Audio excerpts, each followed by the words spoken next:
Damos as boas-vindas ao Podcast, um podcast promovido pela Associação Portuguesa para a Diversidade e Inclusão, a APPDI, onde vamos falar sobre diversidade, inclusão, pertença e equidade nas organizações em Portugal. Esta é uma iniciativa do Grupo de Trabalho de Desenvolvimento Organizacional, promovido pela APPDI, no âmbito da implementação da Carta Portuguesa para a Diversidade. Investir numa estratégia de diversidade, equidade e inclusão, para além de um imperativo moral, traz reconhecidas vantagens ao nível da inovação, resolução de problemas, atração, retenção de talento e desempenho das equipas. Importa, assim, cada vez mais às organizações valorizarem as necessidades, perspectivas e potencialidades únicas das suas pessoas trabalhadoras. O meu nome é Fernanda Barata de Carvalho e serei a anfitriã deste podcast, onde pretendemos dar a conhecer a forma como as organizações em Portugal estão a criar ambientes de trabalho mais diversos, inclusivos e equitativos. Porque a diversidade é um nome, a inclusão é um verbo, uma viagem contínua. Neste terceiro episódio vou estar à conversa com o Américo Nave, diretor executivo na Crescer, Associação de Intervenção Comunitária. Olá Américo, bem-vindo. Olá, Fernanda. És psicólogo clínico com 25 anos de experiência no setor privado e na área social. Fundaste há 14 anos e tornaste diretor executivo da Crescer, onde criaste, enfim, foram desenvolvidos já variedíssimos projetos inovadores na área da redução de riscos e minimização de danos, que promovem, no fundo, a melhoria das condições de vida e a inclusão até e a participação na comunidade de alguns dos públicos que nós consideramos mais vulneráveis. Desde 2018 tens funções de tesoureiro na direção da APPDI. Ao longo deste episódio, aquilo que a minha curiosidade, e acredito que também a curiosidade dos nossos ouvintes, é conhecer melhor a Crescer, sabendo nós que foi fundada em 2001 e a sua missão, no fundo, é promover a saúde, promover a redução dos riscos, como a inclusão das pessoas em situação de vulnerabilidade, como nós já falei. Antes desta nossa conversa, tu partilhavas comigo que há sempre muitas barreiras para ultrapassar. E então começo por te pedir se podes falar sobre as origens, sobre a missão da Crescer, sabendo nós que são 20 anos já, que são 2.500 pessoas por ano e até mesmo 100 pessoas já tive eu a estudar um bocadinho, que vêm da situação de vulnerabilidade. Partilha aí connosco o que é isto da Crescer, o que é que significa? Bem, antes de mais, muito obrigado pelo convite para estar aqui hoje, é um prazer. Bem, a Crescer é uma IPSS, é uma associação sem fins lucrativos. Foi criada em 2001 por 3 psicólogos. Nós trabalhávamos na altura numa outra ONG, no Casal Ventoso. Trabalhávamos junto já destes públicos, destas pessoas que estavam em situação de grande vulnerabilidade. E o objetivo da Crescer é, acima de tudo, promover a inclusão das pessoas e melhorar as condições de vida em que estas pessoas se encontram. Eu penso que as maiores barreiras que encontramos, ou as maiores barreiras, são criadas pelo estigma que ainda existe em relação a estas pessoas.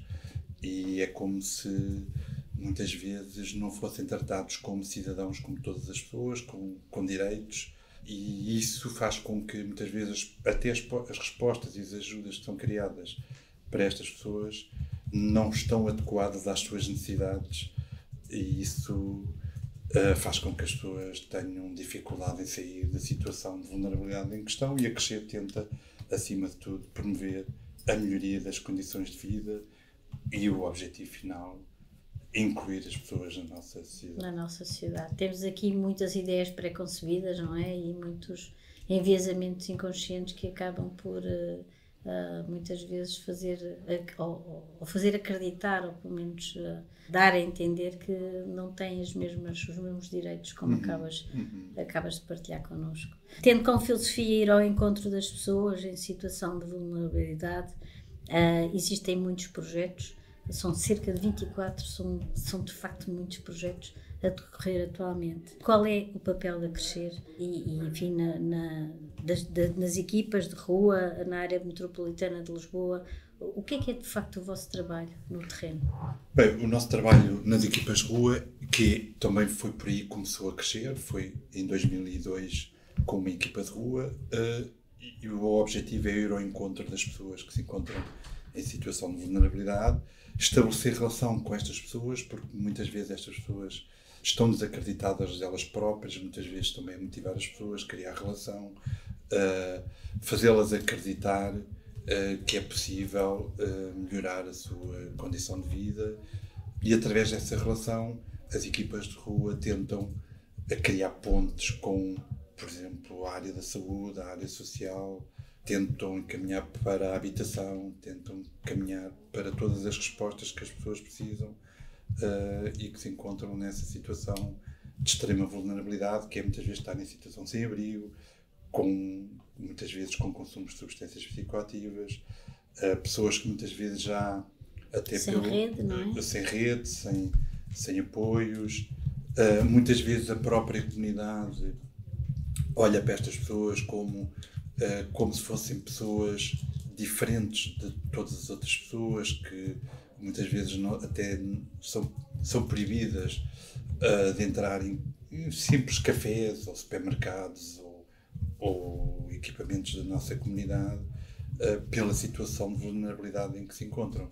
E tudo isso agrava a situação em que estas pessoas se encontram, a nível físico, psicológico, e, no fundo, muitas vezes também as nossas equipas de rua, nós trabalhamos sobre uma filosofia que é a redução de risco de minimização de danos, que é uma filosofia que também assenta que a outra pessoa é simplesmente o nosso parceiro, nós só temos que ajudar a outra pessoa a que ela faça, a que ela nos diga quais são os seus objetivos, e nós ajudamos a pessoa a atingir esses mesmos objetivos.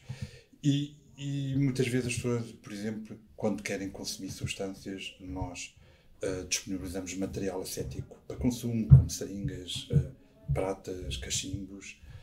Isso também é muitas vezes um veículo de estabelecer relação e de chegar às pessoas. De confiança, não é? E de confiança e no fundo também de acreditar nas pessoas, porque nós ouvimos em muitos lugares e em muitas palestras, muitas vezes até eventos, que toda a gente diz que é importante a autonomia, mas depois nem sempre atuamos com a autonomia. Se nós queremos a autonomia das pessoas, devemos respeitar a sua individualidade, o seu modo de vida e todas as decisões que as pessoas tomam para a sua vida. E no fundo o que a Crescer tenta é ajudar as pessoas a atingir esses mesmos objetivos, muitas vezes ajudando as pessoas a pensar, e no fundo não dizemos nada, mas questionamos como é que será possível e como é que se ultrapassará determinadas barreiras, mas no fundo somos parceiros, e somos parceiros, acima de tudo, de especialistas. As pessoas que estão à nossa frente são os melhores especialistas delas próprias,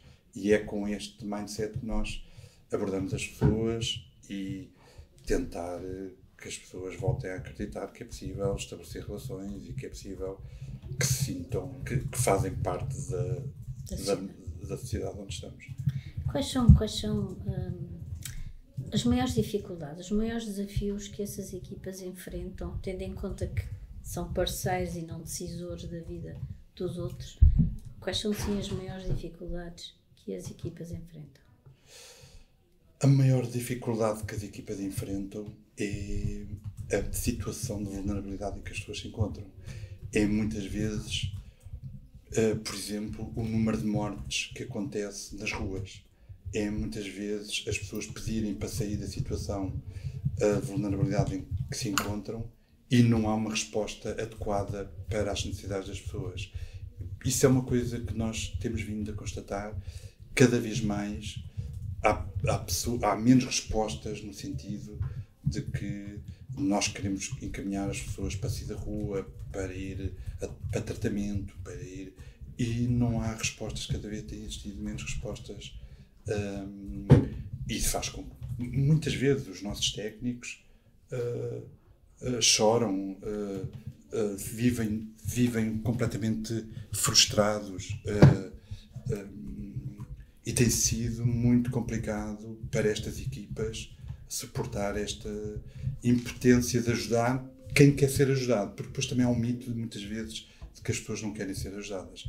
Hoje em dia há uma grande falta de respostas para estas pessoas e essa é a maior barreira, que é também ver equipas destroçadas pela realidade que encontram na rua e pela falta de qualidade nas respostas ou de efetividade nas respostas para estas pessoas, que são muitas vezes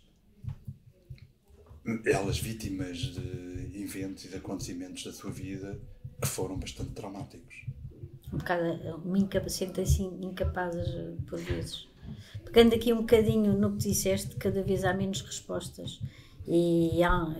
Enfim, li também que há uns tempos, numa entrevista, partilhaste que não podemos continuar a apostar nas mesmas respostas que falharam nos últimos 40 anos. São conhecidos neste momento os desafios atuais relativos à habitação em Portugal.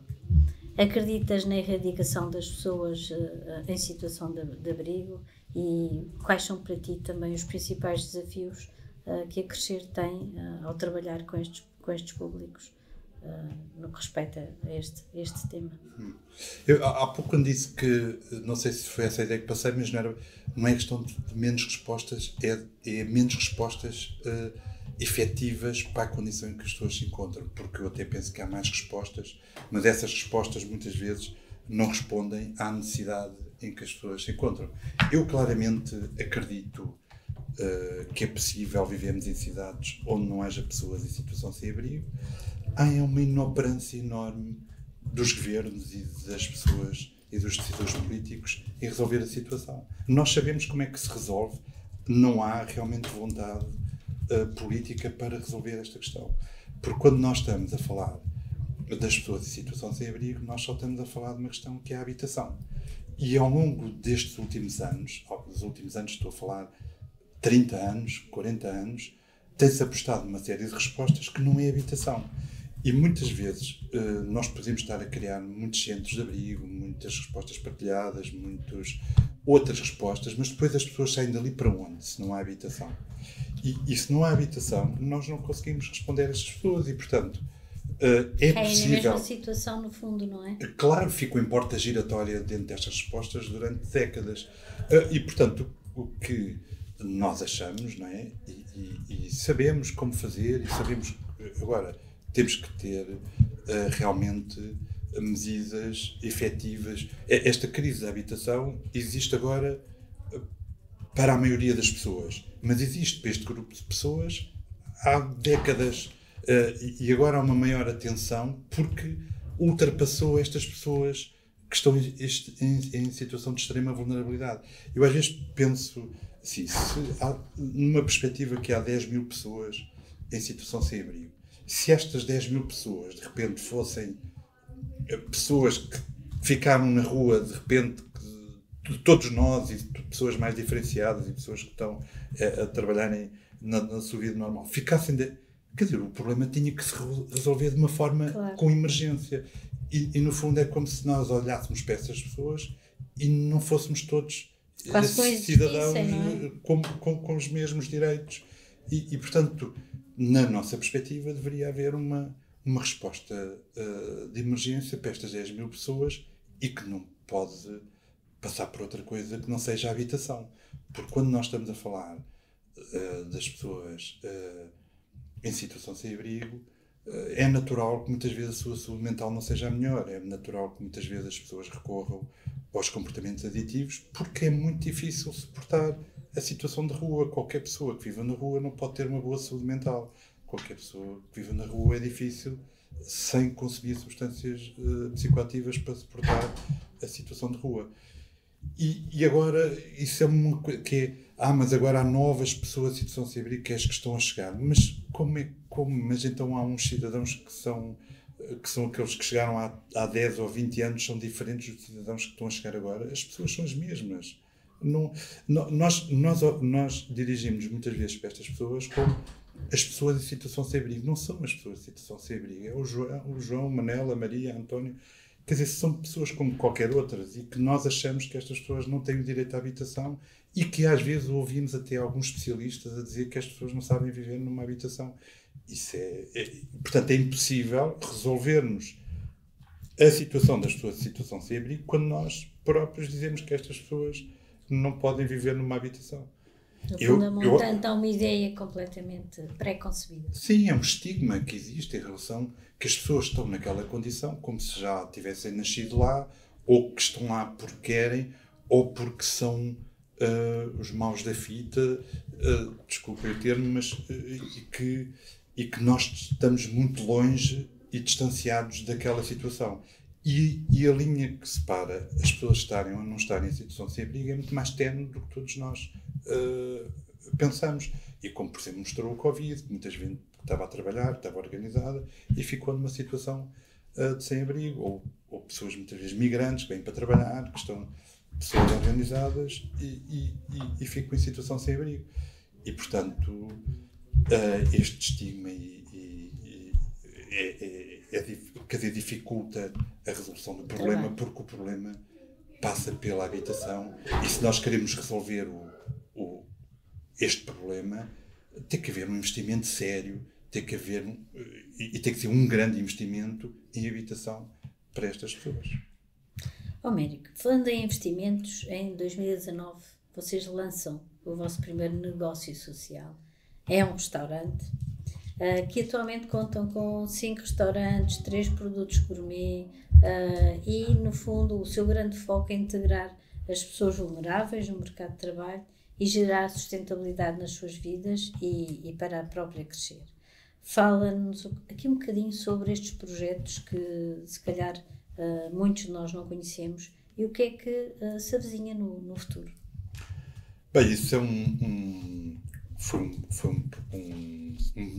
é um projeto que agora são vários, mas que foi criado em 2019, na altura com vários parceiros, com a Câmara Municipal de Lisboa, com a Segurança Social, com mais de 30 parceiros particulares, e que o objetivo é que estas pessoas também muitas vezes nos pedem para trabalhar, para não estarem completamente dependentes de apoios. Elas próprias querem se tornar autónomas e querem entrar no mercado de trabalho. E, portanto, este é um projeto em que as pessoas entram numa ação de formação na Escola de Hotelaria de Lisboa. Isto é uma parceria também com o IFP. As pessoas, quando chegam ao fim da formação, têm um certificado em como fizeram esta formação e estão a trabalhar on the job de 4 a 6 meses nos nossos restaurantes, que podem estar na copa, na cozinha ou servir às mesas, e estão nos nossos restaurantes, que podem estar a servir qualquer cidadão, os turistas que frequentam os nossos restaurantes, e a ideia é que depois integrem o mercado de trabalho e há um acompanhamento psicológico e social desde o início que entram nos restaurantes até já estarem a trabalhar e estarem no mercado de trabalho. No fundo, é também continuar a promover o que já fazemos desde as equipas de rua, que é olhar para as pessoas e olhar pelo lado das competências que as pessoas têm e não olhar pelo lado que dificulta a vida das pessoas ou que as pessoas têm mais dificuldades. E estas pessoas têm muitas competências e provamos isso através dos nossos restaurantes, em que há excelentes pessoas nas cozinhas, há excelentes pessoas na copa, há excelentes pessoas a servir às mesas, há excelentes colegas de trabalho e que depois integram o mercado de trabalho e que fazem um ótimo percurso na sua vida e conseguem sair da situação em que se encontravam. Isto também nós não podemos olhar muitas vezes para esta situação como assim, uma história cor-de-rosa que se conta acerca de como um conto de fadas, porque estas pessoas, pela situação que já viveram na sua vida, é muitas vezes difícil voltar a integrar e voltar a adequar-se a determinadas exigências no mercado de trabalho. E regras, e, portanto, não é, no fundo? Sim, regras e a falta de compreensão que existe em relação ao percurso que estas pessoas tiveram. Porque muitas vezes é mais fácil se nós olharmos para uma pessoa que tem algo visível, que eu posso ver que há um handicap visível e que eu compreendo melhor o handicap dessa pessoa, quando esse handicap é invisível. Porque o handicap, muitas vezes, destas pessoas é que foram pessoas que viveram traumas enormes durante a sua vida. E quando nós passamos por esses traumas, nós muitas vezes temos muitas dificuldades em nos ajustarmos a determinados tipos de relações com os outros, a determinadas normas, a determinadas formas de estar. E isso é preciso compreender quando estamos a integrar estas pessoas também no mercado de trabalho, e há um percurso e um caminho a fazer no estabelecimento de relação e no acreditar nelas próprias e nas suas próprias competências. Como é que nós podemos demonstrar a importância dessa invisibilidade para que todos entendamos que ela, no fundo, é tão importante como aquilo que é visível? Bem, acima de tudo, nós também, através deste projeto, fazemos isso, que é quando as pessoas integram o mercado de trabalho, é importante que haja uma pessoa de referência nas empresas ou nos locais de trabalho para onde as pessoas vão trabalhar, que consigam compreender, ou através de formação connosco, ou através na relação ou que vão tendo com os nossos técnicos, que também podem fazer o acompanhamento depois dentro dessas empresas, e que vamos explicando e fazendo compreender o porquê de determinados comportamentos destas mesmas pessoas. O que nós observamos é que conforme vai sendo feito este percurso e as pessoas começam a estabelecer relação nos seus locais de trabalho, conforme vão estabelecendo relação com as pessoas desses mesmos locais de trabalho, conforme as pessoas vão acreditando nelas e elas vão sentindo isto, esta reciprocidade que vai acontecendo, as pessoas vão ganhando cada vez também um sentido mais coeso para a sua vida, e isso faz com que as pessoas se sintam melhores com elas próprias e estejam mais adequadas nesses locais de trabalho. E agora é preciso que nós, como empresa, porque também há o reverso, que é, por exemplo, dois dos nossos restaurantes, um está dentro de uma empresa que é a AGAs, multinacional. É o Café Joias? O Café Joia é outro, nós somos a crescer e vimos ao restaurante e estamos dentro da Cofinis. Muitas vezes, quando estas pessoas das empresas também têm contato com essas pessoas, têm uma percepção do mundo e uma percepção na relação com os outros e uma percepção com a exigência em relação a quem está ali a prestar aquele serviço diferente. E isto também cria maior maturidade às pessoas que estão a trabalhar nas empresas e cria uma maior diversidade dentro das próprias empresas, que, como nós sabemos, a diversidade é uma coisa que cria riqueza, cria inovação, cria abrir horizontes, abrir perspectivas, e as equipas ganham muito mais maturidade para fazer face, no fundo, ao seu dia-a-dia, claro, e às suas exigências profissionais. Falaste aí de facto nas organizações, e enquanto crescer apoia uma população muito específica que nem sempre, como tens estado a partilhar, é tida em conta quando falamos sobre estes temas de diversidade e inclusão. Sentem reticência por parte das organizações em trabalhar este tema? Qual é a vossa estratégia para abordar com essas mesmas organizações para que as coisas cheguem a bom porto? Bem, no fundo, é um bocadinho o que eu tive agora a falar em relação a isso, não é? É esta questão de explicar às pessoas que estas pessoas, praticamente todas, segundo a nossa experiência, foram vítimas de traumas, e isso dificulta muitas vezes a adequação a determinados contextos.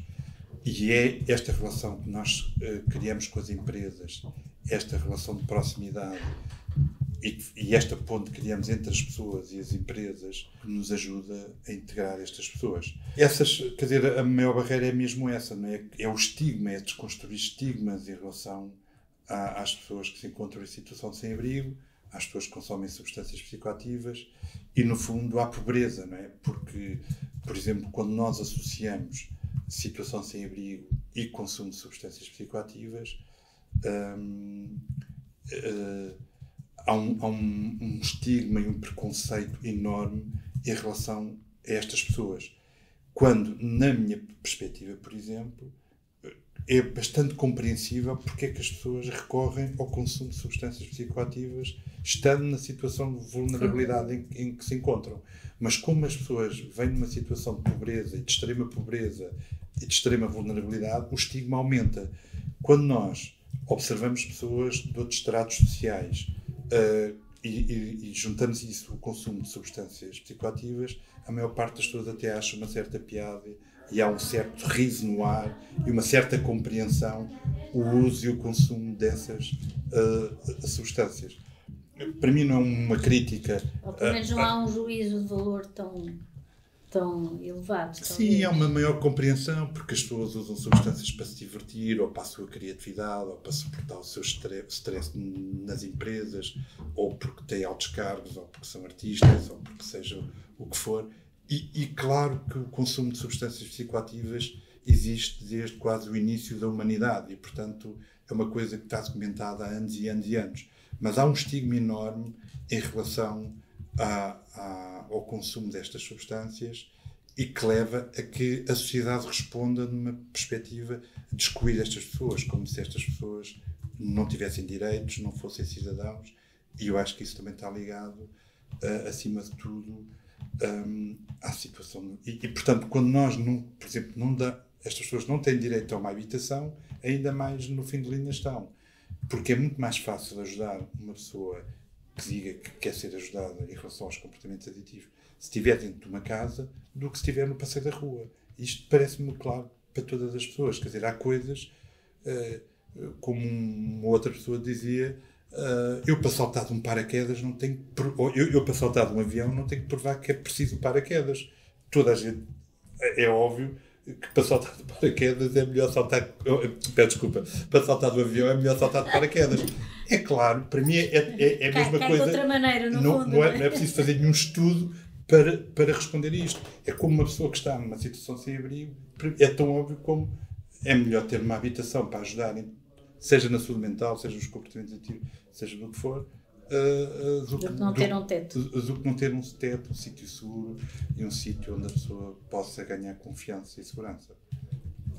Américo, são quase 25 anos de trabalho que a Crescer tem e penso que não teria sido possível sem parcerias. Fala-nos um bocadinho da importância destas 45 parcerias, como partilhaste comigo, para o desenvolvimento da associação e para garantir a sua sustentabilidade enquanto apoiar os vossos beneficiários. As parcerias são essenciais. Sem parcerias a Crescer não existia de todo mesmo, porque não era possível fazermos praticamente nada sem o apoio das parcerias públicas, privadas, do apoio até de não são bem parcerias, mas às vezes até do apoio da sociedade civil, das parcerias com outras ONGs, são de extrema importância e penso que também isso está a mudar um pouco porque cada vez mais sentimos que as parcerias começam a estar também mais preocupadas de forma genuína com o fenómeno e com as pessoas que nós ajudamos do que há uns anos atrás, em que nós sentíamos que as parcerias eram um bocadinho vamos ajudar uma associação hoje para cumprir, e amanhã, aliás, essa resposta até nos era dada muitas vezes, que é nós já vos ajudámos o ano passado, este ano temos que ajudar outra organização. Não há, mas também estamos ainda longe, acho que ainda há um longo caminho a fazer nesse sentido, mas não há um compromisso verdadeiro, muitas vezes, das empresas e das entidades públicas em que o objetivo de ajudar estas pessoas não é de Crescer. Eu não aceito que coloquem do lado da Crescer que é uma responsabilidade nossa. E, portanto, nós também, como associação e como organização não governamental, temos este lado de envolver todos os parceiros públicos e privados na resolução do problema. Às vezes, e em alguns parceiros têm às vezes essa coisa que é como se estivessem a ajudar a crescer. As pessoas não precisam, não devem ter esse mindset como nossos parceiros. Nós queremos parceiros que queiram ajudar as pessoas com quem nós trabalhamos. E é nesse espírito que nós queremos parcerias, sejam elas públicas, sejam privadas, No fundo é contribuir para a solução e não estar a ajudar para que uma instituição... Porque não estão a ajudar a instituição, não é? Estão a ajudar a instituição a ajudar aquelas pessoas. E é isso que deve ser o compromisso de todos. Seja de todos, mesmo parcerias locais, governamentais, nacionais, internacionais. É este espírito que às vezes ainda é difícil. Estamos a trabalhar em conjunto, nos sentamos à mesa em conjunto e estamos a pensar, quase fazemos em conjunto o nosso plano estratégico, não é? Por isso é que eu acho que continua a não existir habitação para estas pessoas que estão em situação sem abrigo, porque ainda não conseguimos sentar à mesma mesa entidades públicas, privadas, ONGs, os próprios, na mesa e definimos assim, vamos criar um plano estratégico para resolver o problema daqui a 10 anos. Porque depois também temos que olhar para estas questões de duas formas. Uma que é que temos de dar respostas no dia de hoje, no dia de amanhã, mas também temos que ter outros planos de como é que vamos resolver de forma mais efetiva esta questão. E então aí se calhar temos que pensar daqui a 10 anos ou daqui a 15 anos como é que esta situação está resolvida. Agora, não pode ser feito com egos, tem que ser feito em parceria e não pode ser porque agora estão determinados decisores políticos. Devia haver um consenso até partidário e também envolver as entidades privadas, os próprios, como já disse, e as ONGs na resolução desta questão.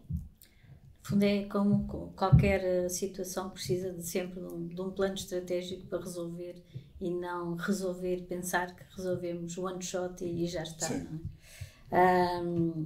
Eu gostava de terminar esta nossa conversa tão interessante pensando aqui no acrónimo da DIP. Convido-te a, numa palavra ou numa frase muito curta, me dizeres a tua opinião sobre diversidade é?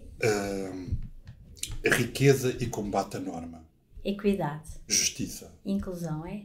Os outros contam connosco. No fundo é a pessoa sentir que faz parte, que os outros contam com ele. E por último, e tão importante nesta nossa conversa, pertença é? Pertença é saúde mental. Ter esse sentimento de pertença é saúde mental para as pessoas.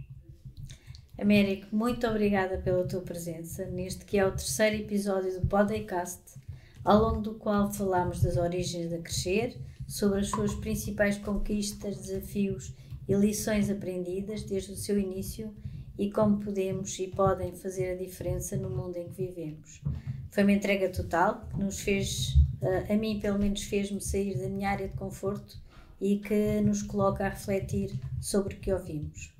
Obrigada a todas as pessoas que nos acompanharam neste terceiro episódio do Podcast e que nos ajudaram a fazer a magia que assistimos e que estará disponível em diversas plataformas e nas redes sociais da APPDI. Encontramo-nos no próximo episódio e lembrem-se, todas as vozes contam. Muito obrigado.